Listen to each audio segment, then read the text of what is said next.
From WBAZ Radio, it's Interview with the Artist with Walker Vreeland.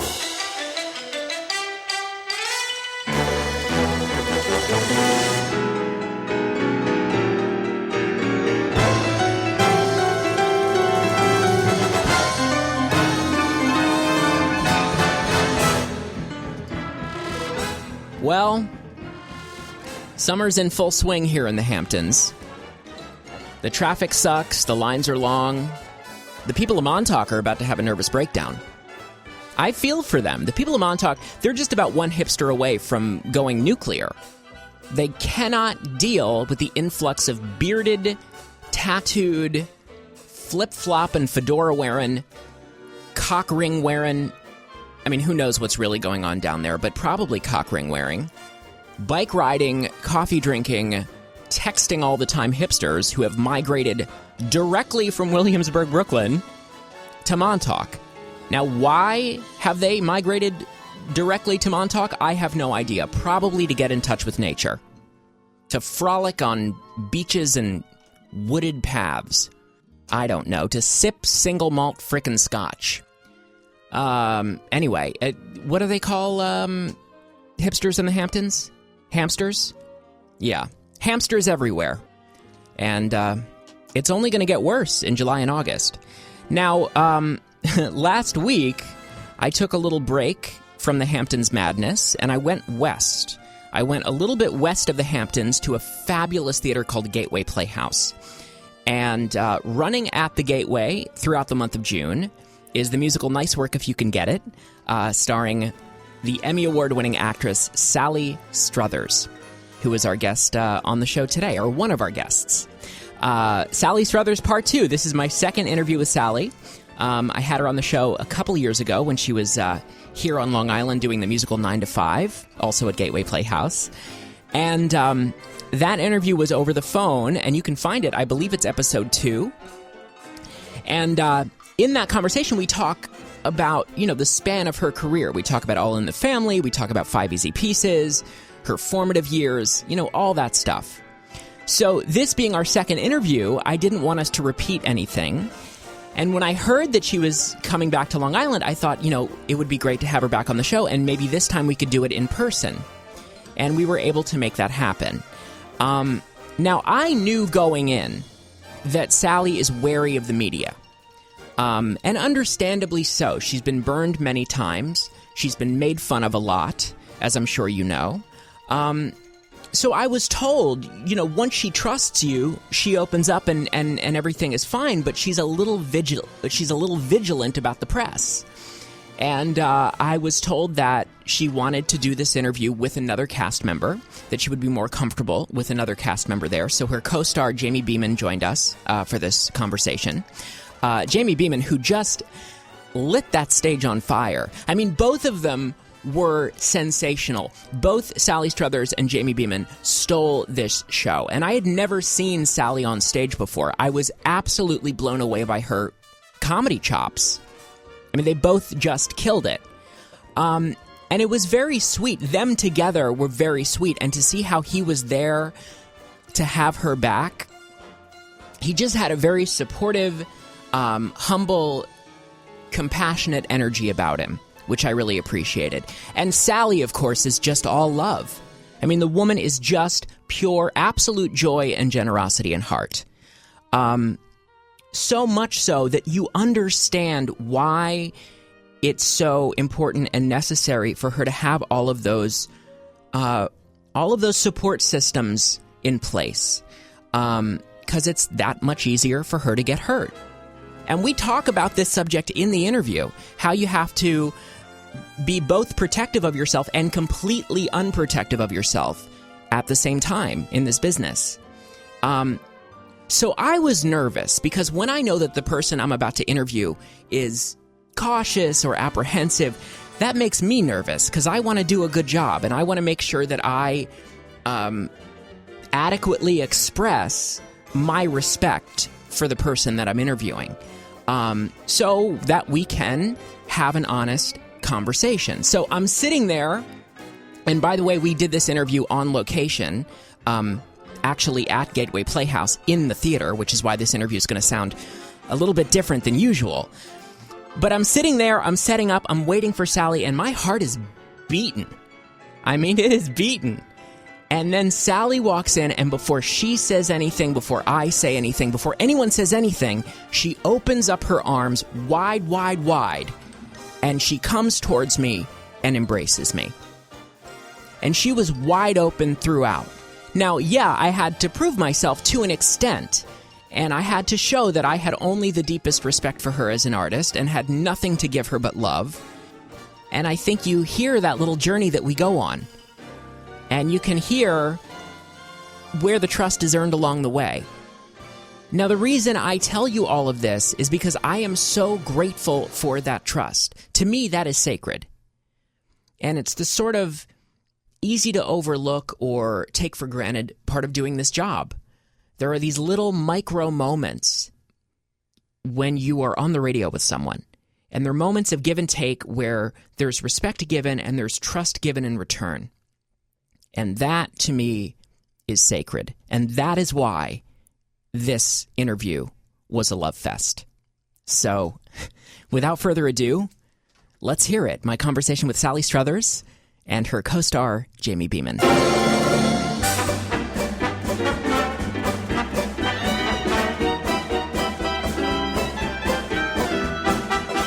Started with S because to honor my grandmother. And you got that Susan alliteration. Struthers and Sally Struthers. Yeah, it's way too cute. And I love calling Jamie Jamie instead of Jimmy or James. My mother called me Jamie, but there are people in the business who call me James and refuse to call me anything else. Okay. So I call you Jamie, that's okay? Yeah, Jamie's great. Jamie's all right. All right. So I might move this around a little bit. Okay. I'm not sure if you remember, Sally, but I interviewed you a couple years ago when you were here doing 9 to 5, and we got such a wonderful response from that interview. People love you on Long Island. I'm sure you already know that. No, I do not know Yes, that. people love you. And I think they were also responding to the fact that you and I really hit it off during that interview. We kind of had a love affair. So I've been really looking forward to interviewing you again. Well, so look the at love you. affair If your could listeners continue. could see you, anybody would hit it off with you. Do you want to be alone, or? Just when we're done, Jamie. Just when we're done. No, you're very, very handsome and appealing. Yeah, it's fun to verbally spar with you. Thank you. What's your favorite thing, Sally, about working here? It sounds crazy, but I feel like I'm at the best summer camp in the world. You know, where you love all the counselors and you love the games they let you play and you love sleeping in the bunks and you love all the kids that came to camp with you. And I mean, I really feel like I'm 67 years old and I get to go to camp. Jamie, I assume you've worked here before? I have. I did the Buddy Holly story here 2 years ago, which was a huge hit, and it is summer camp. It is. The kitchen's in another building from the house, and you come out in the morning in your pajamas with your coffee cup, and you go make your coffee, and everybody gathers together after the show for snacks and wine and everything in the big kitchen bunker, and we all sort of bunk in together for 5 weeks and create theater. I mean, what's better than that? Nothing. Sally, you are playing the Duchess Estonia Dulworth, who starts out as a very uptight prohibitionist, and then she goes through a little bit of a character transformation. I assume this is so much fun to play. Oh my this gosh. part. Well, the fun is certainly it comes off the page, and there's that. But then to be cast opposite Jamie Beaman playing my in the end, my love interest, Yes. which is so unexpected. I've just given it away. Forget I said that. I've met my match in comic timing, I'll tell you that. Oh, well, you guys Jamie's as big of a nutcase as I am. You guys are so good together. And I have to tell you, and I don't say this a lot because I'm not someone who's easily pleased, but you gave a tour de force performance in this show. It was truly one of the most incredible comedic performances I've ever seen in the theater. You had me, I was in pain from laughing. I had tears running down my face. I cannot remember the last time that happened to me in the theater. You were so good in this. And you never know. You really don't. When you know someone from television or film and you go and see them in the theater, you don't know what to expect. And I think that your talent is on display now in this show just as much as it ever was, if not more. I started in theater. I've maintained theater all through my television and film career, and I've gone back to mostly theater now again. I've probably done more theater than I have, video or film, and it's my first love, because I say it's not for sissies. It's being a trapeze artist and flying without a net. When you make a movie, the director can yell, cut, and let's do a retake. That wasn't very good, or I didn't believe you, or you stumbled on your lines, or you didn't match when you took the bite of the hamburger from the last take. So you get to do it again and again, and then they give it to an editor and the director, and they get to edit it to the finest performance everyone gives in that film. And the audience that comes to the movie house has no idea that maybe you did 17 takes on one scene because you couldn't get it right. When you walk out on stage, there's no one to save you but yourself. The other night when we had our first audience on Wednesday, I looked at Jamie and I was supposed to say something to him, and I went blank, and he looked at me like, come on, girl. And I don't get self-loathing when I forget something. I get the giggles. Yes. Like Anderson Cooper on CNN, I just start to giggle, and I just laughed all the way through until I figured out what I was supposed to say. The audience loved it. I mean, that's the other thing about live theater, especially in a farce comedy like this. I mean, you don't want to indulge yourself, and you don't want to abuse the audience's patience, but the fact is that if they're invested in, the audience loves Sally. I mean, you feel it when she comes on stage. The audience just reaches out and embraces Sally. So she kind of can do whatever she wants, yes, which is great within this weird woman that she's playing. But that moment of spontaneity, of giggling at your own sort of lapse of memory, they ate it up. Well, they loved it. It's real. It's real. And you're truly doing some high wire stuff. Literally. That you don't want to give away. Yes. You know why Jamie's particularly so good at this style, because we're playing in the 1920s, the Prohibition era in this, is that Jamie grew up watching, and still to this day watches, all of the black and white movies. He loves all of the You tell him. I mean, it's your style. I mean, my parents were in the theater, and my mother used to go to the old movie houses in Brooklyn, where she grew up with her grandmother, and see all these movies when they first came out. And I'm a TCM addict, Robert Osborne is my guru, and I just love old films, and that's how we learn how the theater of the 30s or 40s, the golden age of Broadway, how those actors performed, because those same actors went to Hollywood and made these films. So that's our only real connection with. I wasn't there, I couldn't see Victor Moore play Shorty McGee in OK, which was the show that this play is based on, and I couldn't see those people. So seeing them in the movies is my connection with the style of acting and with that Broadway experience. Well, you clearly have a deep understanding for that style, because you embody it. I mean, I'm stealing from the best, all the best. Sally, I was looking at all of your theater credits, and you have been running around this country working. I mean, for the past 10 years straight, you've been doing national tours, you've been at a Gateway Playhouse, you've been here. I've been in almost every state and in Canada, in all of their theaters, and I don't mean on tour. A tour is a separate animal, and I've done those, but I mean being hired by a theater in Virginia and going there. I just was there for 10 weeks doing 9 to 5, which I did here 3 years ago. And then you get hired by a theater in New Jersey, and you go there and you do Always Patsy Cline. And then you get hired by a theater in Oklahoma, and you go there and do Hello Dolly. So I feel schizophrenic, number one. Number two, I'm incredibly grateful for all the work, because if I didn't have this work, I wouldn't be able to pay the mortgage on my house. Now, I don't live in my house anymore. I live out of a suitcase on the road, and there are 5 other people enjoying my home, and that's okay. But I have to tell you something. In the 70s, we women, we burned our bras to make a statement, and I am now ready to burn my luggage. I'm so tired of packing and unpacking. I cannot tell you. I feel like a flight attendant. Yeah, it must be exhausting. Yeah. And you must want to rest. I mean, I did see an interview that you did a couple years ago, and you said that most people assume that you get residual checks for All in the Family reruns, and you don't. You said, I have to work. So, first of all, why don't you get residual About 2 checks? years before we signed our contracts to do All in the Family, the rules, 2 years after we were signed on to do All in the Family, the rules changed for AFTRA in terms of residuals.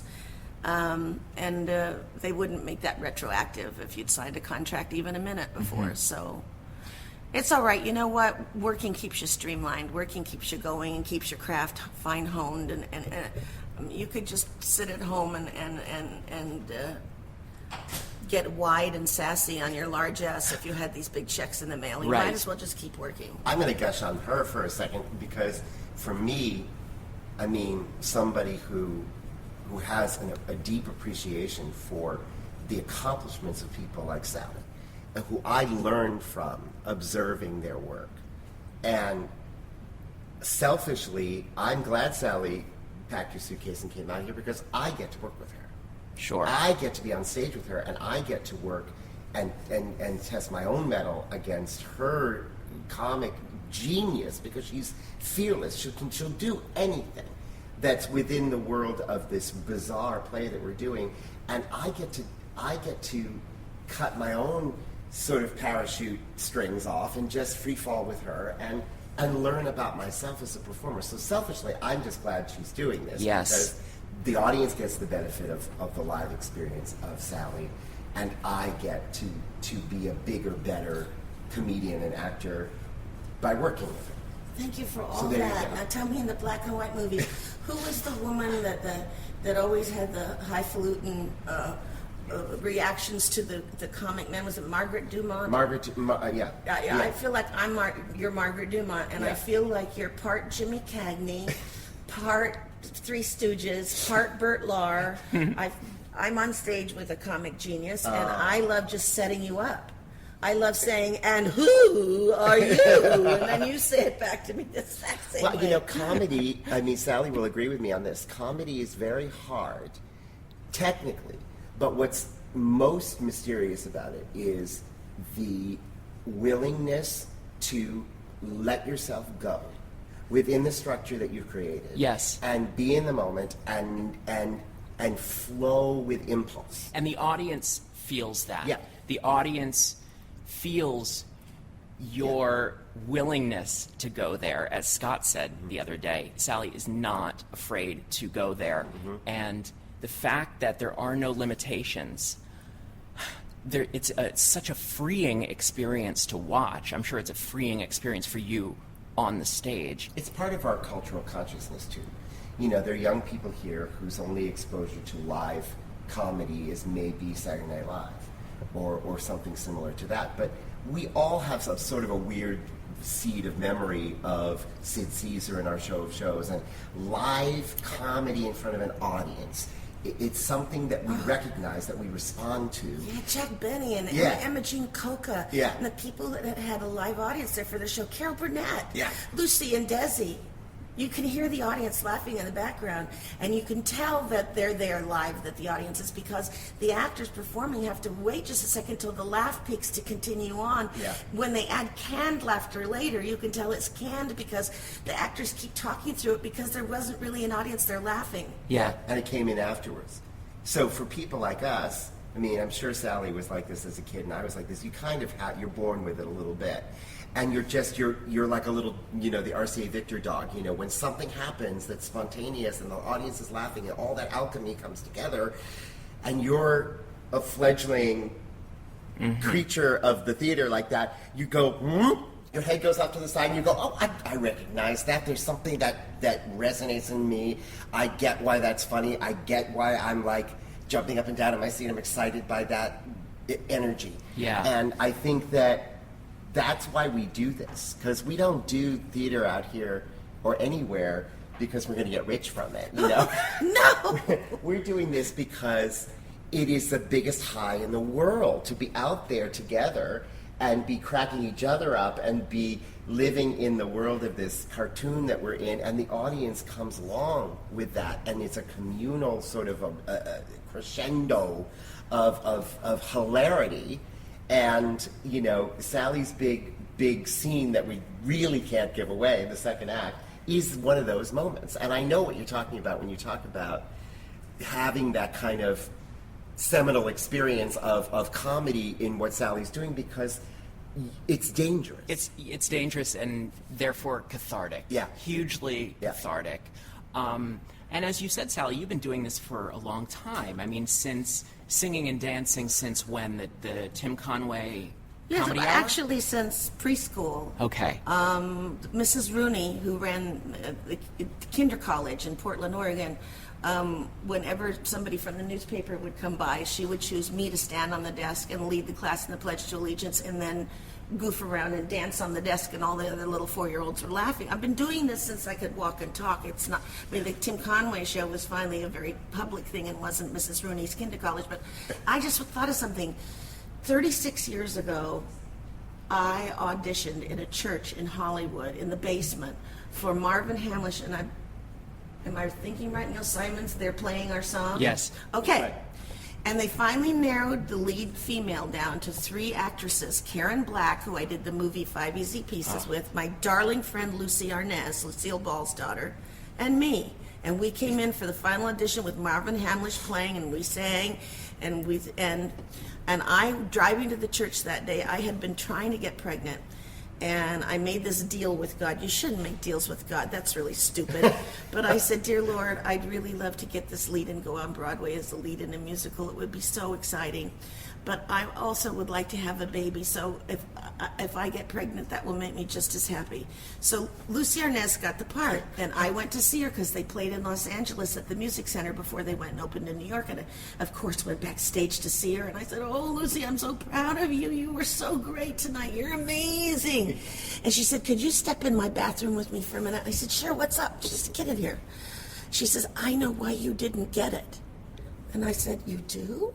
She says, yeah, Neil Simon doesn't think blondes can be funny on stage. She says, and I'm a brunette, so I got it. He doesn't think blondes can be funny. And I thought, gosh, that's interesting. Okay. And then a few years later, he rewrote The Odd Couple for 2 women, and I went to his house to read for him, and I got the part of what was Felix and became Florence Unger. And I guess he finally changed his mind. Yes. Did you remind him that you thought But no, you don't remind Neil Simon of anything. No. You never heard of a wig? She's a brunette in this show, by the way. Yes. She's a stunning brunette in this show. Thank you, Jim.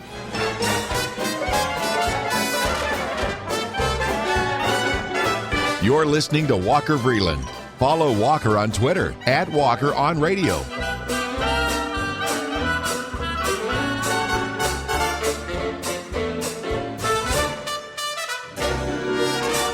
Last time we spoke, you talked about your daughter, Samantha, and you speak about her with such enormous affection. How's she doing? She's great. She got her PhD in clinical psychology. Her patients love her. She's never wanting for a big list of patients that are coming to see her every week. Her avocation is her music. She plays piano and guitar. She used to have a band.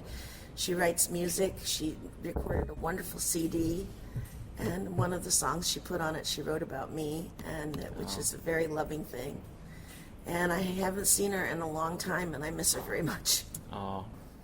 How do you think having a daughter, your daughter Sam, has changed you as a person? Oh my gosh. I think anything in life can change you for the better if you really take it in and recognize what the universe and the good Lord is giving you at the moment.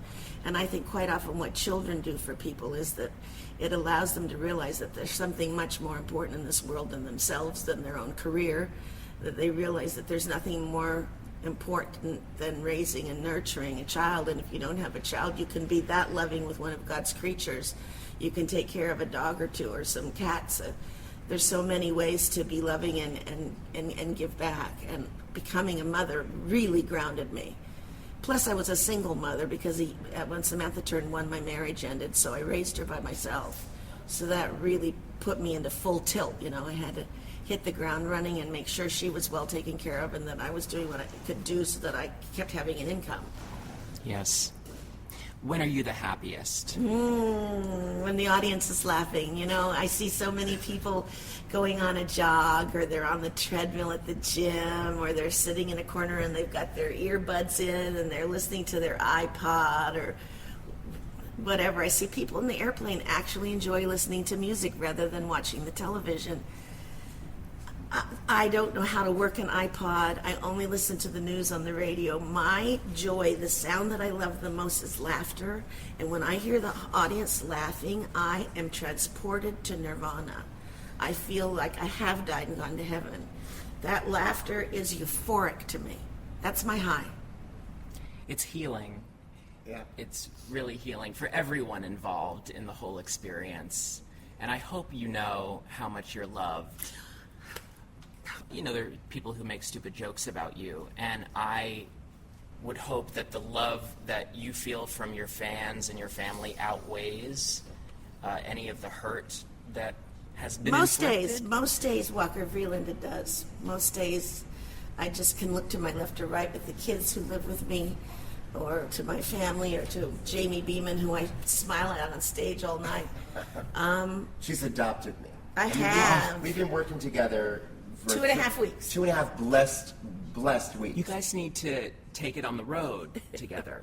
Well, we're going to take this show up to Algonquin, Maine, which is a favorite spot of both of ours. I grew up south of there in Massachusetts, and it was our summer place for my family. So it's a second home for me, and it's a second artistic home for Sally, who's This will be my 12th year in a row. and she has the key to the city. So I mean, we're going to kind of take it by storm anyway. But Sally's one of those people. I have a big chip on my shoulder. I'm a short, little, angry Jewish guy. Who's had a lot of joy in this business, a lot of struggle. It's hard work to do this business. The work itself is amazing, but the business is hard. And yet I have a super soft underbelly, and I'm just I care about people so deeply, and I love connecting with people. And Sally is a tuning fork for that kind of sensitivity in people. And she immediately, we took one look at each other, and she immediately said, embraced me physically and every other way, and instant friendship, And that can happen superficially in the theater because there's a lot of that, we're going to pal around for a few weeks and do a show, and then we're never going to see each other again. Sure. On Facebook, Yeah. But Sally is a genuine, loving individual who cares. So are you with that underbelly of yours. I am, and it's the part that you try to sort of protect in this business, because it is not a kind business. It's a very difficult thing to negotiate, and the difficulty is that in your work you have to be open, you have to be vulnerable, and Yes. your emotions have to be naked, and you have to be fearless, and yet the business makes you need to put on an Sure. armor. It's the ultimate in order to paradox. survive. It's It crazy. is. Well said. So within it, if you find people, I have a small circle of friends because I'm like straight up honest human being, and a lot of people just can't handle that. So Sure. the people who are closest to me, who are my people for life, are a small group. And I know Sally's going to be one of those people, because we just recognize each other. It's one of those things of two people sort of meeting and going, oh. Yeah, I was Hi. meant to know you Yeah. now. And you don't even have to say anything, I'll bet. No. It was And it all, adds so much to was the work. unspoken. I It feel adds to the work. I'm with a peer. I'm with a total peer. I've met my match stylistically and artistically and comically, and they've matched us up as a love interest on stage, and yet I'm old enough to be Jamie's mother. Well. And he doesn't treat me like that. He treats me like an absolute peer of his, and yet I could have given birth to you. So thank you for not making me feel old. Well, I would never do that. I feel ancient most days, especially they've got me tap dancing in the show, and I haven't tap danced in a show in 25 years. And it was the first thing we did. I showed up the first day of rehearsal with these wonderful young dancers who are all proficient tap dancers.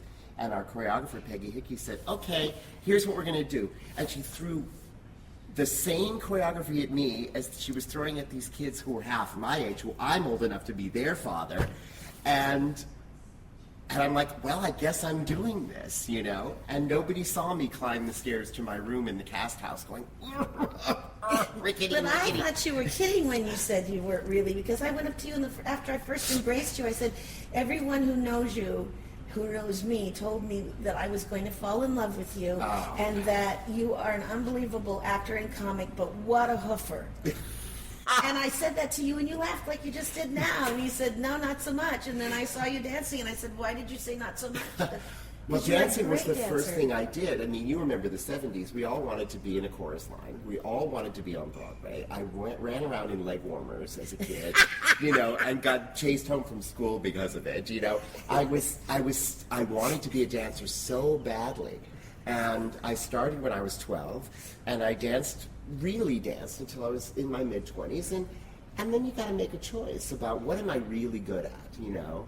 And acting was what I was put here to do, but those mechanisms never really entirely go away, and it all kind of sort of came back, and You own that stage when you're on it. I stand on the side of the stage and watch you. If you're in a scene with 12 people or with one other person, it's your stage. Wow. Well, I was a solo performer for almost a decade as a cabaret artist, and you know, cabaret artist is second only to stand-up comic. You may agree with me. I think stand-up comedy is probably the hardest thing ever. Oh, to get up alone on a stage and make people laugh. Just the thought of it terrifies me. Yeah.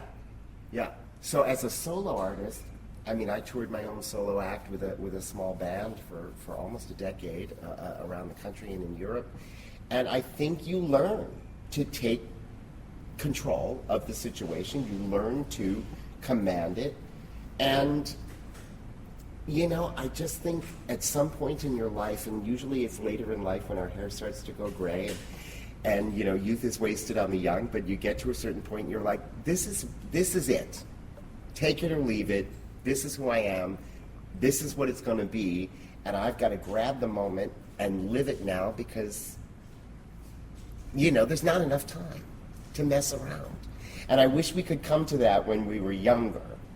You know, I wish you could come to that realization that, you know, it ain't gonna last forever, and you gotta attack it and jump on it and jump out of the plane without your parachute. And I had to defend it to my own daughter, Sam. 2-3 years ago, she had me meet her at a restaurant when I was in LA because she wanted to have me meet this young man she was dating, and I walked in and she introduced him to me, and I could tell right away he seemed a little quiet and maybe uncomfortable meeting me, I don't know. And so we sat, the two were across from me. The restaurant was kind of low lit, which is great. And I started with him about 10 minutes in the conversation with some of my, if so-and-so married so-and-so, they'd be so-and-so. You know, like if Toady Fields had married Truman Capote, she'd be Toady Capote. if the singer Meatloaf married the Russian gymnast Nadja Kamenicha, she'd be Nadja Kamenicha Meatloaf. I mean, I have all these ones that I know. And I got to about the third one, and she said, stop it. And I said, what? She said, stop it. Stop trying to be funny. I really don't like it when you do this. And she said it loud enough that people at other tables heard it, and people turned and looked at all of us, and I was mortified. Yeah. And then I got very quiet because I wasn't going to get angry or cause a scene. And I waited, and I counted to 10 a couple of times, and there was a silence at our table. And then I looked at her with love in my eyes, and I said, Samantha, if you don't like me being funny, then you just don't really know me, and you don't really like me, because that's who I am. It's the core of my being. It's what I was brought into this world to do. My music is laughter, and I do it naturally. It's not that I want to make this young man like me. I think I want to hear him laugh so that I know he's comfortable. And a couple months later, it was my birthday, and I got to her present last. There were about 15 people in my living room, and I opened up this package she gave me, and in there was a water squirting pickle, a nose with a mustache and glasses, and the card she said, you know, I love that you're funny. So That's beautiful. Well, it's your essence. And the theater is keeping both of you very young and very beautiful, and you're both bringing a lot of Did you joy. love radio? I do.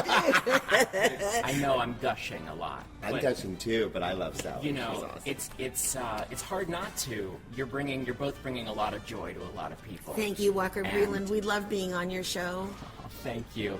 Congratulations to both of you. Thank you. Yeah. I'm two-timing you now. I've fallen in love with Jamie Beaman, okay? I'm sorry, Walker. That's all right. I'll get over it. I'll have to go to therapy and work through it and process it, but you know, we'll all be all right. There's a whole audience of people tonight at our opening that are going to fall in love with Sally too. She has enough love to go around. So. Thank you. What a lovely interview.